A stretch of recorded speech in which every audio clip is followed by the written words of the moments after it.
Olá, eu me chamo Valber França Lopes e vou apresentar um plano de manejo integrado para uma doença da cultura da mangueira, a malformação floral e vegetativa.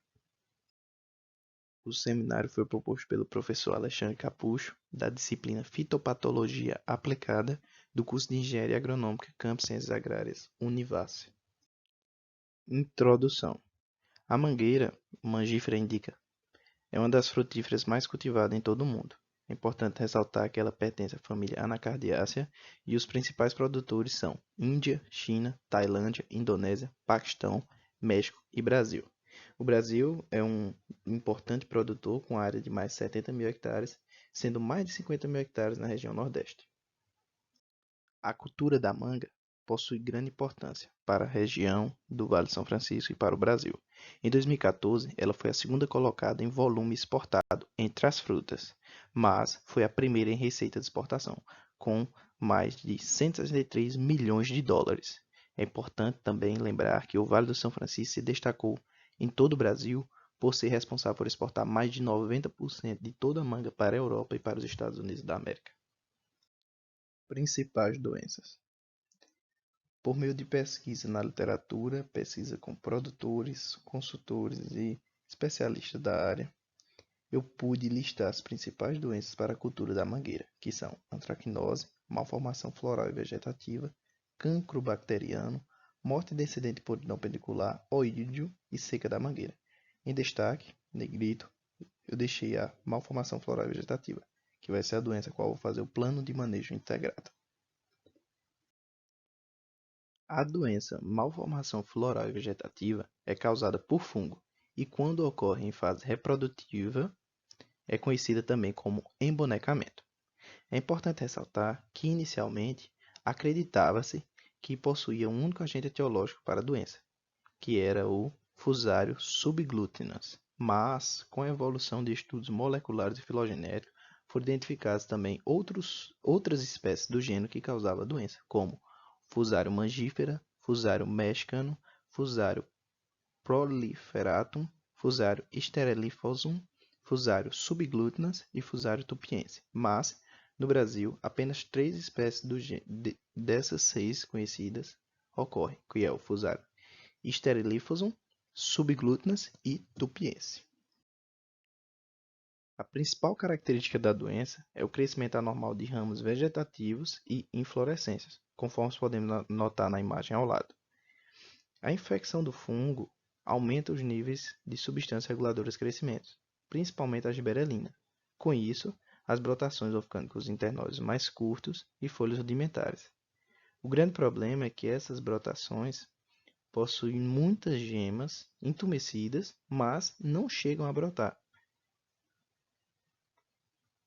Com isso, há um atraso na formação de ramos produtivos, e também uma queda na produtividade quando se trata da malformação floral, da imagem A, conhecida também como embonecamento. Isso porque as flores, a inflorescência fica compacta e essas flores são improdutivas. Agora que todos já conhecem a doença, eu vou apresentar o Plano de Manejo Integrado, o MID, para a doença malformação floral e vegetativa. O primeiro ponto do meu plano de manejo integrado vai ser o uso de variedades existentes. Isso porque o controle genético é o mais eficaz. Dessa forma, analisando esse trabalho que foi realizado na cidade de Santa Maria da Vitória, na Bahia, pode-se notar que variedades como Aden, Tommy Atkins, Van Dyck e Palmer apresentaram alta incidência para a doença, quanto que a Bourbon e a Rosa apresentaram médias inferiores. No caso da Rosa, apresentou média zero, ou seja, zero incidência. E se tratando de severidade, a variedade que mais sofreu foi a Aden, seguida pela Palmer, a Palmer, a Tommy e a Van Dyck tiveram a mesma média. A Bourbon teve uma média inferior, no caso a que sofreu a terceira menor média, e a Rosa teve a média zero, sendo a menor. Ou seja, caso o produtor saiba que existe fungos do gênero Fusarium na sua área e ele precisa escolher a melhor variedade para ele trabalhar se tratando da doença, seria a variedade rosa, por ser resistente.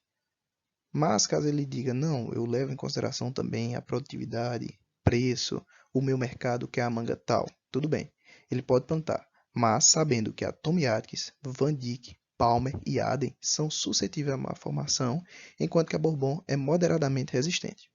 Ou seja, o conhecimento das variedades resistentes vai ajudar na tomada de decisão na hora de implantação da cultura. Por isso a importância de se conhecer as variedades e a severidade da doença para cada uma delas. Material propagativo sadio. Sempre utilizar porta-enxerto, borbulhas ou garfos de plantas sadias para a produção de mudas. No viveiro, sempre que identificar alguma muda com sistema de malformação, essa muda deve ser eliminada, a fim de reduzir o inóculo do viveiro. E também deve-se evitar adquirir mudas de regiões ou viveiros em que ocorra a doença, sempre priorizando viveiros certificados e que garantam a qualidade do material propagativo. Desinfestação dos instrumentos de poda é uma prática que deve ser rotina na fazenda, mesmo sem a presença da doença, pois, além de prevenir a malformação floral vegetativa, também previne diversas outras doenças. Ou seja, a cada planta podada deve-se colocar a tesoura numa solução de hipoclorito de sódio a 2% e utilizar outra tesoura já desinfestada para realizar a poda. Assim, caso a planta apresente alguma doença, com a tesoura desinfestada não irá disseminar para as plantas na mesma área. Caso a planta apresente a doença, a cada ramo doente podado deve-se realizar essa desinfestação para evitar com que esse material seja disseminado na mesma planta, em outros ramos da mesma planta. Eliminação do material com sintoma. Sempre que for identificado a doença em campo, deve-se realizar a poda 50 cm abaixo do ramo em que ocorre a doença. Todo esse material deve ser colocado em um saco, em seguida queimado. Por quê? Para reduzir a fonte de inóculo. Em seguida, deve-se desinfestar o material, no caso a tesoura de poda, a fim de que essa doença não seja disseminada por meio dessas ferramentas. A série mangífera, microácaro que, quando presente em áreas com incidência da doença, provocam intensificação. Isso porque, além de ele provocar lesões nas gêmeas, que facilita a penetração e infecção do fungo, ele também é um vetor muito eficiente, transportando o esporo sobre o seu corpo. O controle desse microácaro pode ser feito por meio do produto químico Cumulus, que é um enxofre inorgânico, acaricida e fungicida, com modo de ação de contato, com a dose de 300 gramas do produto para cada 100 litros de água. Inspeção geral. Deve ser realizada obrigatoriamente após a colheita, a fim de identificar e eliminar ramos que ocorreu a malformação floral. Isso a fim de diminuir a incidência da doença na safra seguinte. Para finalizar o meu plano de manejo integrado, vou citar o controle químico. Não por ser o menos importante, mas por ele ser o último a ser utilizado. Como assim, Valber? Antes de controle químico, deve ser feito todas as medidas preventivas a fim de evitar a chegada da doença e a disseminação. Em seguida, o controle químico. Assim, deve-se realizar a amostragem e identificar o nível de controle.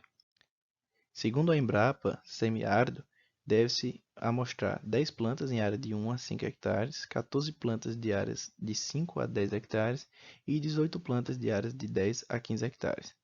E a medida de controle deve ser tomada quando mais de 5% das brotações apresentarem sintomas ou mais de 10% da inflorescência apresentarem sintomas. Cercobin 875-WG é um fungicida sistêmico do grupo químico benzimidazol, registrado para a cultura da mangueira, sendo bastante eficiente para o controle de fungos. No caso, malformação floral é causada pelo fungo do gênero Fusarium. A dose é de 70 a 90 gramas para cada 100 litros de água e realizar no máximo 5 aplicações no ciclo da cultura com intervalo de 14 dias. Tenaz é um fungicida sistêmico do grupo químico triazol que pode ser utilizado também para o controle químico, com a dose 0,75 litros por hectare, com 2 aplicações, sendo o intervalo de 15 dias entre elas. Aqui estão as referências e o meu muito obrigado.